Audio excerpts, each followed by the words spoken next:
যুক্তরাজ্যে বসবাসরত ছাতক ইউনাইটেডের পক্ষ থেকে যুক্তরাজ্য আওয়ামী লীগের শ্রম বিষয়ক সম্পাদক এম এ সুজন মিয়া সাজিদের রোগ মুক্তি কামনা ও সাবেক ছাত্রনেতা এবং লন্ডন মহানগর স্বেচ্ছাসেবক লীগের সাংগঠনিক সম্পাদক আবু শহীদের সদ্য প্রয়াত মায়ের আত্মার মাগফিরাত কামনায় মিলাদ ও দোয়া মাহফিল অনুষ্ঠিত হয়েছে।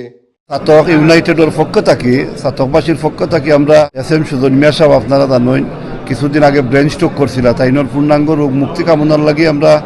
দোয়া মিলাদের আয়োজন করছি এবং আমরা সাবেক ছাত্রনেতা যুক্তরাজ্য স্বেচ্ছাসেবক লীগের সাংগঠনিক সম্পাদক জনাব আবু শহীদের আম্মা কিছুদিন আগে মারা গেছেন, তাইনোর আত্মার রুহের মাগফিরাতর লাগে আমরা দোয়ার আয়োজন করছি।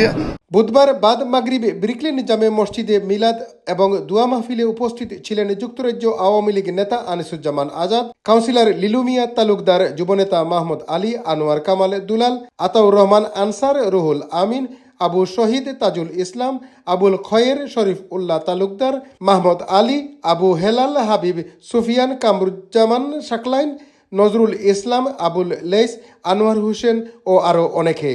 আজকে আমরা যুক্তরাজ্য স্বেচ্ছাসেবক লীগের সাংগঠনিক সম্পাদক সাবেক ছাত্রনেতা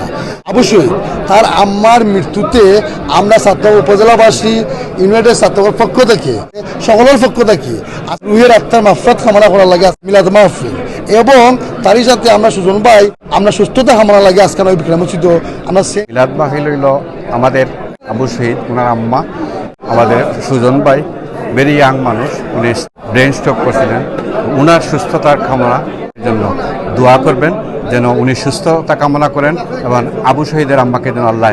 জান্নাতবাসী করেন। মাহফিলে দোয়া পরিচালনা করেন আল্লামা জিল্লুর রহমান চৌধুরী। চৌধুরী মুরাদ, রূপালী বাংলাদেশ, লন্ডন।